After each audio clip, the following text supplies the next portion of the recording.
Pentingnya menjaga kesehatan akal. Quran Surat Al-Baqarah ayat ke-142. Islam memotivasi umatnya untuk memahami syariat. Hal tersebut mustahil dicapai kecuali dengan memanfaatkan akalnya sebaik mungkin dan senantiasa menjaga kesehatan akalnya dengan ilmu yang benar. Dalam kitab Majmu' al-Fatawa, Ibnu Taimiyah menjelaskan perihal akal yang merupakan syarat dalam mempelajari semua bidang ilmu. Akal juga merupakan syarat yang menjadikan amalan itu baik dan sempurna. Apabila terhubung dengan iman, akal akan memberikan kekuatan dan kemampuan pada diri seseorang. Assalamualaikum. Allahumma sholli ala Sayyidina Muhammad. Mari memulai melanjutkan pembahasan Quran Surat kedua, His 9. Ayat ke-142 hingga ayat ke-157.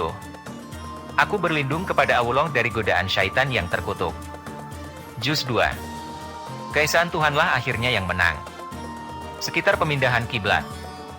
Ayat ke-142. Orang-orang yang kurang akalnya di antara manusia akan berkata, apakah yang memalingkan mereka, umat Islam, dari kiblatnya, Baitul Maqdis, yang dahulu mereka telah berkiblat kepadanya? Katakanlah, kepunyaan Allah lah timur dan barat, Dia memberi petunjuk kepada siapa yang dikehendakinya ke jalan yang lurus. Maksudnya, ialah orang-orang yang kurang pikirannya sehingga tidak dapat memahami maksud pemindahan kiblat. Di waktu Nabi Muhammad SAW berada di Mekah di tengah-tengah kaum musyrikin, beliau berkiblat ke Baitul Maqdis. Tetapi setelah 16 atau 17 bulan Nabi berada di Madinah di tengah-tengah orang Yahudi dan Nasrani, beliau disuruh oleh Tuhan untuk mengambil Ka'bah menjadi kiblat. Terutama sekali untuk memberi pengertian bahwa dalam ibadat sholat itu bukanlah arah Baitul Maqdis dan Ka'bah itu menjadi tujuan, tetapi menghadapkan diri kepada Tuhan. Untuk persatuan umat Islam, Allah menjadikan Ka'bah sebagai kiblat. Dalam suatu riwayat dikemukakan bahwa Rasulullah SAW sholat menghadap ke Baitul Maqdis, dan sering melihat ke langit menunggu perintah Allah, mengharapkan kiblat diarahkan ke Ka'bah atau Masjidil Haram. Sehingga turunlah surat Al-Baqarah ayat 144 yang menunjukkan kiblat ke Masjidil Haram. Sebagian kaum muslimin berkata, inginlah kami ketahui tentang orang-orang yang telah meninggal sebelum pemindahan kiblat dari Baitul Maqdis ke Ka'bah, dan bagaimana pula tentang sholat kami sebelum ini, ketika kami menghadap ke Baitul Maqdis. Maka turunlah ayat yang lainnya, surat kedua ayat 143. Yang menegaskan bahwa Allah Subhanahu wa Ta'ala tidak akan menyia-nyiakan iman mereka yang beribadah menurut ketentuan pada waktu itu. Orang-orang yang berpikiran kerdil di masa itu berkata, apa pula yang memalingkan mereka, kaum muslimin, dari kiblat yang mereka hadapi selama ini, dari Baitul Maqdis ke Ka'bah? Maka turunlah ayat yang lainnya lagi, surat kedua ayat 142, sebagai penegasan bahwa Allah lah yang menetapkan arah kiblat itu. Diriwayatkan oleh Ibnu Ishaq dari Ismail bin Abi Khalid, dari Abi Ishaq yang bersumber dari Al-Barra. Di samping itu ada sumber lainnya yang serupa dengan riwayat ini. Dalam riwayat lainnya dikemukakan bahwa di antara kaum muslimin ada yang ingin mengetahui tentang nasib orang-orang yang telah meninggal atau gugur sebelum berpindah kiblat. Maka turunlah surat Al-Baqarah ayat 143. Diriwayatkan dalam kitab Syahihain, Bukhari dan Muslim, yang bersumber dari Al-Barra. Ayat ke-143. Dan demikian pula, kami telah menjadikan kamu, umat Islam, umat yang adil dan pilihan agar kamu menjadi saksi atas perbuatan manusia dan agar Rasul Muhammad menjadi saksi atas perbuatan kamu. Dan kami tidak menetapkan kiblat yang menjadi kiblatmu sekarang, melainkan agar kami mengetahui, supaya nyata, siapa yang mengikuti Rasul dan siapa yang membelot. Dan sungguh, pemindahan kiblat itu terasa amat berat, kecuali bagi orang-orang yang telah diberi petunjuk oleh Allah, dan Allah tidak akan menyia-nyiakan imanmu. Sesungguhnya Allah Maha Pengasih lagi Maha Penyayang kepada manusia.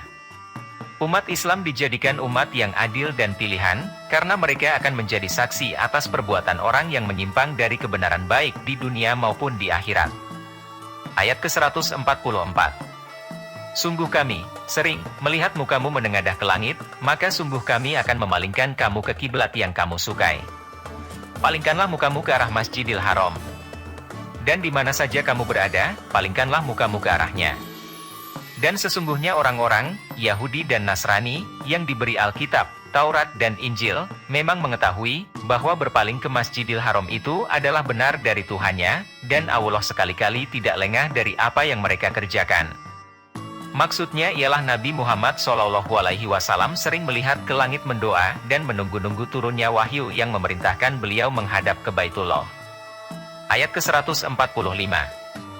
Dan sesungguhnya jika kamu mendatangkan kepada orang-orang, Yahudi dan Nasrani, yang diberi Alkitab, Taurat dan Injil, semua ayat, keterangan, mereka tidak akan mengikuti kiblatmu, dan kamu pun tidak akan mengikuti kiblat mereka, dan sebahagian mereka pun tidak akan mengikuti kiblat sebahagian yang lain.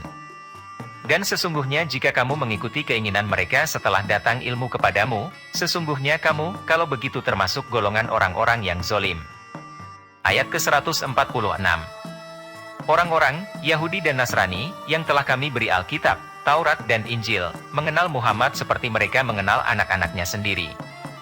Dan sesungguhnya sebahagian di antara mereka menyembunyikan kebenaran, padahal mereka mengetahui. Mengenal Muhammad SAW yaitu mengenal sifat-sifatnya sebagai yang tersebut dalam Taurat dan Injil. Ayat ke-147. Kebenaran itu adalah dari Tuhanmu, sebab itu jangan sekali-kali kamu termasuk orang-orang yang ragu. Ayat ke-148. Dan bagi tiap-tiap umat ada kiblatnya sendiri yang ia menghadap kepadanya. Maka berlomba-lombalah dalam membuat kebaikan. Di mana saja kamu berada pasti Allah akan mengumpulkan kamu sekalian pada hari kiamat. Sesungguhnya Allah Maha Kuasa atas segala sesuatu. Ayat ke-149. Dan dari mana saja kamu keluar, datang, maka palingkanlah wajahmu ke arah Masjidil Haram. Sesungguhnya ketentuan itu benar-benar sesuatu yang hak dari Tuhanmu. Dan Allah sekali-kali tidak lengah dari apa yang kamu kerjakan. Ayat ke-150. Dan dari mana saja kamu keluar, maka palingkanlah wajahmu ke arah Masjidil Haram. Dan di mana saja kamu, sekalian, berada, maka palingkanlah wajahmu ke arahnya, agar tidak ada hujah bagi manusia atas kamu, kecuali orang-orang yang zolim di antara mereka. Maka janganlah kamu takut kepada mereka dan takutlah kepadaku saja. Dan agar ku sempurnakan nikmatku atasmu, dan supaya kamu mendapat petunjuk. Dalam suatu riwayat dikemukakan bahwa turunnya ayat ini, surat kedua ayat 150, sehubungan dengan peristiwa berikut, ketika Nabi SAW memindahkan arah kiblat dari Baitul Maqdis ke Ka'bah, kaum musyrikin Mekah berkata, Muhammad dibingungkan oleh agamanya. Ia memindahkan arah kiblatnya ke arah kiblat kita. Ia mengetahui bahwa jalan kita lebih benar daripada jalannya. Dan ia sudah hampir masuk agama kita. Diriwayatkan oleh Ibnu Jarir yang bersumber dari As-Suddi melalui sanad-sanadnya. Ayat ke-151. Sebagaimana kami telah menyempurnakan nikmat kami kepadamu, kami telah mengutus kepadamu Rasul di antara kamu yang membacakan ayat-ayat kami kepada kamu dan mensucikan kamu dan mengajarkan kepadamu Alkitab dan Al-Hikmah, serta mengajarkan kepada kamu apa yang belum kamu ketahui. Ayat ke-152. Karena itu, ingatlah kamu kepadaku niscaya aku ingat pula kepadamu, dan bersyukurlah kepadaku, dan janganlah kamu mengingkari nikmat-Ku. Maksudnya, aku limpahkan rahmat dan ampunanku kepadamu. Cobaan berat dalam menegakkan kebenaran. Ayat ke-153. Hai orang-orang yang beriman, jadikanlah sabar dan sholat sebagai penolongmu, sesungguhnya Allah beserta orang-orang yang sabar. Ada pula yang mengartikan, mintalah pertolongan kepada Allah dengan sabar dan sholat. Ayat ke-154. Dan janganlah kamu mengatakan terhadap orang-orang yang gugur di jalan Allah, bahwa mereka itu mati, bahkan, sebenarnya, mereka itu hidup, tetapi kamu tidak menyadarinya. Yaitu hidup dalam alam yang lain yang bukan alam kita ini, di mana mereka mendapat kenikmatan-kenikmatan di sisi Allah, dan hanya Allah sajalah yang mengetahui bagaimana keadaan hidup itu. Dalam suatu riwayat dikemukakan bahwa turunnya ayat ini, surat kedua ayat 154, sehubungan dengan gugurnya sahabat Nabi SAW yaitu Tamim bin Al-Hammam pada peperangan Badar, dan dalam peristiwa itu gugur pula para sahabat yang lainnya. Diriwayatkan oleh Ibnu Madah dari As-Suddi Asyagir, dari Al-Kalbi, dari Abi Syaleh yang bersumber dari Ibnu Abbas. Dalam riwayat lain dikemukakan bahwa para ulama sepakat bahwa yang gugur itu Umair bin Al-Hammam, tetapi As-Suddi keliru menyebutnya. Diriwayatkan oleh Abu Naim. Ayat ke-155. Dan sungguh akan kami berikan cobaan kepadamu, dengan sedikit ketakutan, kelaparan, kekurangan harta, jiwa dan buah-buahan. Dan berikanlah berita gembira kepada orang-orang yang sabar. Ayat ke-156. Yaitu, orang-orang yang apabila ditimpa musibah, mereka mengucapkan, Inna lillahi wa inna ilaihi roji'un. Artinya, sesungguhnya kami adalah milik Allah dan kepadanyalah kami kembali. Kalimat ini dinamakan kalimat istirja'ah, pernyataan kembali kepada Allah. Disunatkan menyebutnya waktu ditimpa mara bahaya baik besar maupun kecil. Ayat ke-157. Mereka itulah yang mendapat keberkatan yang sempurna dan rahmat dari Tuhan mereka dan mereka itulah orang-orang yang mendapat petunjuk. Shadaqallahul Azim. Maha benar Allah yang Maha Agung dengan segala firman-Nya. Sobat, ayo kita berlanjut ke ayat berikutnya.